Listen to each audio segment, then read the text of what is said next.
देश और दुनिया की तमाम छोटी और बड़ी खबरों के लिए हमारे चैनल को सब्सक्राइब करना न भूलें और बेल का बटन जरूर दबाएं। नमस्कार दोस्तों, स्वागत है आपका देश लाइव में और आपके साथ मैं हूं आशिमा त्यागी। दोस्तों, क्या आपने कभी सोचा है भारत जैसे लोकतांत्रिक देश में जहां हर 5 साल में करोड़ों लोग मतदान करते हैं, उस चुनावी प्रक्रिया की नींव किसके कंधों पर खड़ी होती है? राजनेताओं पर? चुनाव आयोग पर? नहीं। असल में ये जो पूरी संरचना है वो एक ऐसे अदृश्य वर्ग पर टिकी है जिसे हम बीएलओ यानी बूथ लेवल ऑफिसर कहते हैं। वही बीएलओ जिनसे मतदाता सूची की सटीकता, घर घर सत्यापन और चुनावी पारदर्शिता की उम्मीद की जाती है दोस्तों। लेकिन आज सवाल ये नहीं है कि बीएलओ पर अपना काम कैसे कर रहे हैं। आज सवाल ये है कि क्या बीएलओ को काम करने दिया भी जा रहा है या नहीं। ये सवाल इसलिए क्योंकि क्या राजनीतिक दबाव के कारण उनकी भूमिका लोकतांत्रिक सेवा से बदलकर राजनीतिक आज्ञाकारिता में तब्दील हो रही है। ये तमाम वो सवाल है जो आज इस चर्चा के लिए खास और महत्वपूर्ण रहेंगे। इसी के इर्द गिर्द ये चर्चा रहने वाली है दोस्तों। चर्चा में आगे बढ़े उससे पहले आप लोगों से अपील, इंसाफ की आवाज को बुलंद करने के लिए और सच्ची पत्रकारिता के लिए हमारा यानी देश लाइव का सहयोग करें। साथ ही डिस्क्रिप्शन में दिए गए लिंक को ओपन कर ज्वाइन बटन दबाकर आप हमसे यानी देश लाइव से सीधा जुड़ सकते हैं दोस्तों। तो दोस्तों, वापस आज की चर्चा में रुक करते हैं और आगे बढ़ते हैं, क्योंकि तमाम वो सवाल हैं जो शायद आपके भी जहन में कौंध रहे होंगे। तो आज इस चर्चा के माध्यम से हम इन्हीं सवालों के जवाब ढूंढने की कोशिश करेंगे। तो दोस्तों, उत्तर प्रदेश के नोएडा में 60 से ज्यादा बीएलओ और 7 सुपरवाइजर्स पर एफआईआर दर्ज होने की खबर सामने आई है।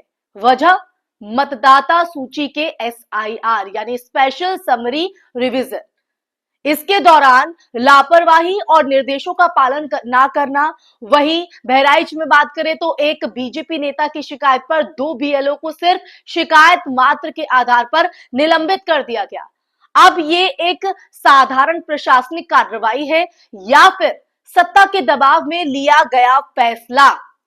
यही सबको सोचने पर मजबूर कर रहा है और ये तमाम परिस्थितियां, तमाम तस्वीरें सवाल खड़ा करती हैं। और सवाल ये भी खड़ा होता है दोस्तों कि चुनावी प्रक्रिया के भीतर इस तरह की दंडात्मक कार्रवाइयां बीएलओ को निष्पक्ष रखती हैं या डर और दबाव पैदा करती हैं?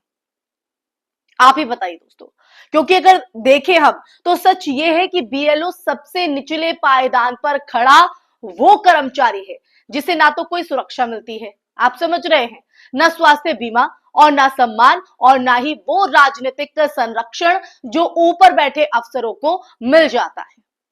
आप हैरान होंगे कि सिर्फ पिछले कुछ सालों में करीब 18 बीएलओ की मौत हो चुकी है और इनमें से अगर बात करें तो कईयों ने सुसाइड नोट छोड़कर सीधे चुनाव आयोग पर सवाल उठाए हैं, आरोप लगाए हैं।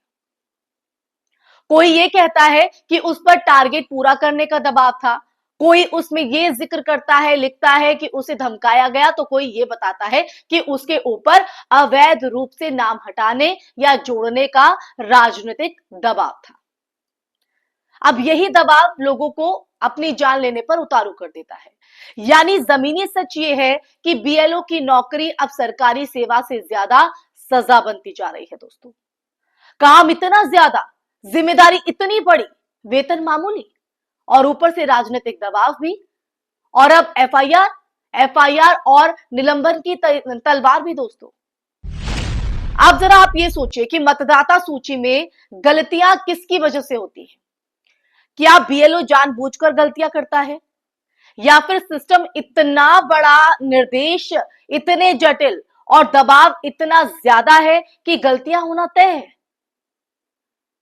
और इसी सिस्टम में जब किसी राजनीतिक दल का स्थानीय नेता जिला प्रशासन को शिकायत भेजता है और उसके आधार पर बीएलओ को निलंबित कर दिया जाता है, तो ये किस दिशा में संकेत करता है दोस्तों? क्या ये दिखाता है कि अब बीएलओ को अपनी ड्यूटी नहीं बल्कि सत्ता पक्ष के स्थानीय नेताओं की डायरेक्शन सुननी पड़ेगी? ये उसके लिए बातें करता है, क्योंकि दोस्तों लोकतंत्र में सबसे महत्वपूर्ण दस्तावेज कौन सा है? ये सवाल मैं आप लोगों से करती हूं। कौन सा है दस्तावेज? संविधान? नहीं। चुनावी बॉन्ड? बिल्कुल भी नहीं। असल में सबसे अहम दस्तावेज है मतदाता सूची, और यही तय करती है, डिसाइड करती है कि किसे वोट का अधिकार मिलेगा और किसे नहीं। और अब इस सूची को तैयार करने वाला कर्मचारी ही डर में हो तो पारदर्शिता कैसे आएगी? है ना सवाल वाजिब? यह भी जानना जरूरी है आज चर्चा के माध्यम से कि एसआईआर के दौरान बीएलओ को दिन रात घर घर जाकर सत्यापन करना होता है। कई बार 600-800 घरों का टारगेट दिया जाता है उन्हें, और ये सब उन्हें अपनी नियमित नौकरी के साथ करना होता है, यानी नौकरी भी और ये दूसरा दबाव भी। ना कोई अतिरिक्त स्टाफ, ना पर्याप्त साधन, ना सुरक्षा, और जब वो टारगेट पूरा ना कर पाए तो उसे लापरवाह कहकर एफआईआर दर्ज कर दी जाती है। ये एक तरह का मनोवैज्ञानिक प्रहार है जिसे हम कहते हैं मेंटली टॉर्चर, जिसे हर बीएलओ के मन में संदेश जा रहा है कि या तो निर्देश मानो या सजा भुगतो। वो इस डर के साए में जीने को मजबूर है दोस्तों। अब इसी संदर्भ में आप सोचिए कि बहराइच में बीजेपी के एक स्थानीय नेता की शिकायत पर 2 बीएलओ को बिना जांच के निलंबित किया जाता है। क्या ये सामान्य है? क्या प्रशासन का ये फैसला केवल तथ्यों पर आधारित है, या फिर राजनीतिक शिकायतों को प्राथमिकता देकर डर का माहौल बनाया जा रहा है? दोस्तों, ये वो बिंदु है जो पूरे मामले को गंभीर बनाता है। और ये भी दिलचस्प है कि अभी तक किसी भी बड़े अधिकारी पर कोई कार्रवाई नहीं हुई, कोई कार्रवाई। सिर्फ बीएलओ और सुपरवाइजर के ही जो है वो निशाने पर है। इससे एक और सवाल यहां पर उठता है कि क्या ये निचले स्तर को बलि का बकरा बनाकर ऊपर वाले स्तर को बचाने की रणनीति है? क्योंकि अगर मतदाता सूची में खामियां थी तो निगरानी अधिकारी कहां थे? जिला निर्वाचन अधिकारी कहां थे? क्यों सिर्फ बीएलओ पर कार्रवाई हुई, उन पर नहीं? उनसे क्यों नहीं जवाबदेही हुई? देश के कई राज्यों में दोस्तों बीएलओ लगातार बता चुके हैं कि उन पर स्थानीय नेताओं का दबाव होते हैं। किसका नाम हटाना है, किसका जोड़ना है, किस वार्ड में किन परिवारों को शिफ्ट दिखाना है, और ये सब अक्सर मौखिक आदेशों के रूप में होता है, जिसे कर्मचारी न मना कर सकता है और ना ही मानकर बच सकता है।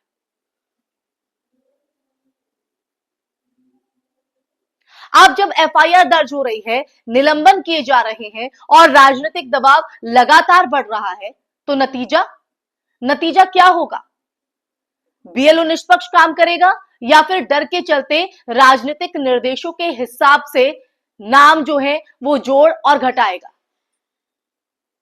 अगर ये होने लगा दोस्तों, तो लोकतंत्र का असली नुकसान चुनाव प्रक्रिया को नहीं बल्कि मतदाता अधिकारों को होगा, यानी आपके और हमारे सीधे मत पर ये निशाना होगा। आखिर में एक बड़ा प्रश्न इस चर्चा की, क्या यूपी में एसआईआर के नाम पर पारदर्शिता की कोशिश हो रही है या फिर चुनावी मैदान को पहले से अनुकूल बनाने की रणनीति चल रही है? इसी सवाल के साथ इस चर्चा में मैं यही विराम लगाना चाहूंगी। इस सवाल का जवाब आप खुद ढूंढिए दोस्तों, खुद आप सोचिए कि आखिर सवाल का जवाब क्या हो सकता है, और कमेंट बॉक्स में कमेंट करके जरूर बताइएगा इस सवाल का जवाब भी, और ये चर्चा आपको कैसी लगी वो भी, आप मेरी बात से कितना इत्तेफाक रखते हैं वो भी। साथ ही इस वीडियो को ज्यादा से ज्यादा शेयर भी कीजिएगा, हमारे चैनल देश लाइव को सब्सक्राइब कीजिएगा। फिर हाजिर होंगी कैसे ही सच के मुद्दे के साथ आपके साथ संवाद लेकर।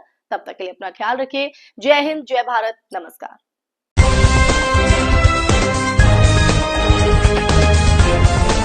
देश और दुनिया की तमाम छोटी और बड़ी खबरों के लिए हमारे चैनल को सब्सक्राइब करना न भूलें और बेल का बटन जरूर दबाएं।